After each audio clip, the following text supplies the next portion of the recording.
we had long before we started the playoffs. We were one school out of 22 high schools, and we knew those other 21 high schools were on our back too. Not only the current teams, but the teams of the past that we talked about, things like that last night. Coach, you took an early lead. How was your defense able to stop the running, pounding game of Liberty Hill? Basically, we had to make some adjustments at halftime. We weren't getting lined up, some minor tweaks here, and that's a great team that we went against and a great offense. It's really hard to duplicate in practice, but, our staff, they went back in that room and they came out with a plan and the kids executed it. Coach, the chief of police was out there, the Dallas County judge was out there. Just what does it mean to see these big-name leaders in the city here supporting your team? It just shows you, if the right thing is going forward, we can get the whole city behind it. And that's what's big because, it wasn't just a South Oak Cliff thing or Oak Cliff thing. This is about Dallas and putting Dallas back on the map and showing that we can play ball with anybody else in the state of Texas. There was one big play in the fourth quarter. Their punter threw a pass on, it was actually the second fourth down play. Were you confident that you were ready for that play, and were you expecting that play?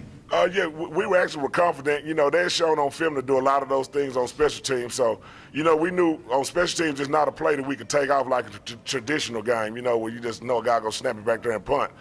So we were prepped in it, and they did some good things that kept us on our P's and Q's and didn't allow us to really get returners back there to return balls. Hey, for the players, you talk about playing on such a big stage, you got the whole crowd behind you. Sometimes you can feel like you're a lot of pressure, but it can also lift you to victory. Which was it? I mean, it was a big moment for us. We came out and just played how we supposed to play. We wasn't worried about the crowd, really. I mean, they came out and supported us, but we know to play our regular game and keep on going. Kevin, what does it mean to you to be the state championship winning quarterback and make history?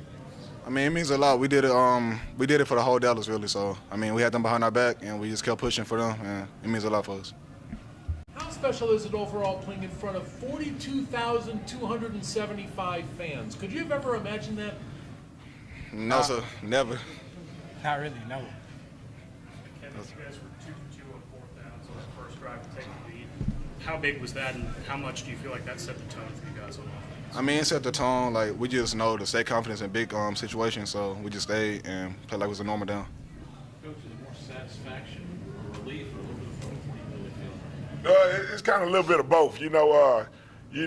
Getting a lot of guys and a lot of in the community to all buying the one goal is really hard. And you want to make sure at the end of the day that we achieve that goal, which was to win a state championship. And now that we have, you can breathe a sigh of relief because I've been to the state championship once before as an assistant and came up short. So that's something to kind of haunt you for the rest of your coaching career. And we have deep talks, and we sat in that meeting room yesterday, and these guys understood they're just not playing for themselves. But it's been a long lineage of talented guys, great coaches that have come through that maybe didn't have the opportunity these guys right here had today. And all I can say is they fought through the peaks and valleys and they came out on top. Coach, on the back of the players' warm-up shirts that it says "Trust the Process." Can you describe what went into that and just your journey this season? Basically what that was, the date was the last time that we had lost the Frisco game before Mr. Jennings was our starting quarterback. So that was the beginning date from that point. The year after that, we had the COVID restrictions. We didn't get the offense, fully in line like we wanted to. We lost the 18 seconds in the second round of the Frisco team. And it really was about we had to put in the work. We got to make some adjustments as coaches. We got to allow our players to play and put the ball in their hands a lot more often and let Mr. Jennings do what he does. And that whole process was just about the end date was always this. Anything short of that wasn't the satisfaction of wasn't what we were shooting for. We wasn't shooting for second place. We wasn't shooting for going to play a Lido and being a close game. We wasn't satisfied with beating the Lido and losing to Lovejoy. We had one goal in mind the whole season, and all guys were locked in. And it's probably the most loose group of kids that I've ever been around because, the pressure never got to them. Like if you saw them last night, they were just walking around the hotel. When we said it was bed check, those guys were in the rooms, locked down, and we were ready to go. Why do you think that is, just that they're so... I think it's how we coach them and how we're able to reach them in ways that they know we're being serious. And I think it's also come from a point, as a kid, a lot of times you don't understand how important things are in life or how big the role is. But I think a lot of times they understand that they're playing for us because they understand that we have feelings and passion about things, so they'll do things as a kid a lot of times to make you happy and please you, even if it's not that big a want for themselves. Coach, Coach, the district's already planning a parade for Tuesday. What's that day going to mean to just, now that you're done, to just take a day in? What's the date on Tuesday? Well, what date? Oh, well, my birthday's on the 22nd, so we probably can find some time to get that in. Coach, you got a lot of perspective on this thing, but what makes you the proudest?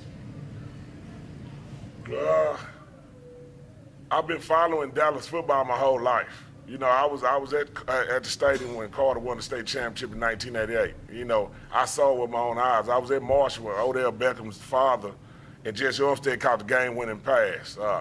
I was coaching against South Lake Carroll when that Fox ran down the field.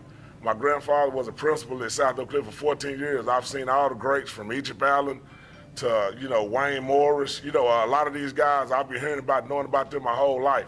So I'm really like a Dallas historian. And I've only coached in Dallas. I've only went to school in Dallas. So everything about me is Dallas born and bred. And I'm proud to be from Dallas. And I'm proud to make sure we got over this hump and we got a state championship in Dallas. So. Kevin, you and Coach Samples have a special connection. Did you guys talk at all today, or? No. The one thing about me and Coach Samples, now we really hadn't talked. Me and Coach Samples, you know, got that father-son relationship where I know he's getting prepared and he don't want to be bothered with me, and I'm getting prepared and I don't want to be bothered with him. Hopefully he goes out here and finish it today, and then we'll go out and celebrate together, and be 2 state championships. Kevin, Abdul, can you guys just kind of talk about the emotions coming off the field, state champions, and what it means to bring one back home to South Oak Cliff?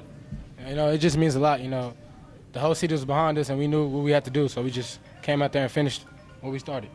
I'll say the same. It means a lot for us. Like, it was my last game, so, you know, we had to go out with a bang. And for a lot of us seniors, we had to go out for them. For the players, what does this mean? I know this question was already asked, but how is this going to change the South Dallas community, South Oak Cliff, and the student body, and what expectations do you have for future generations that come out of there? I mean, we just put it on the table to, for others to keep going for us, and like next year we'll be back. So.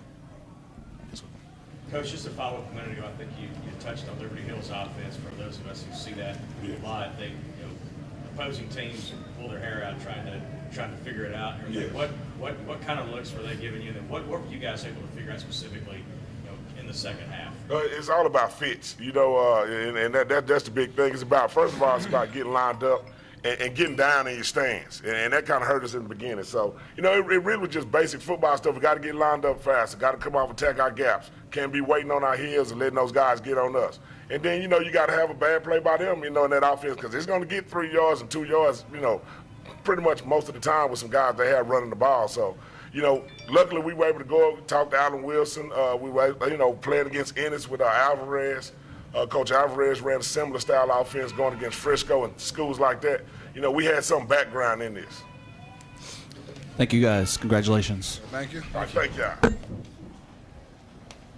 Will there be anybody else from Dallas?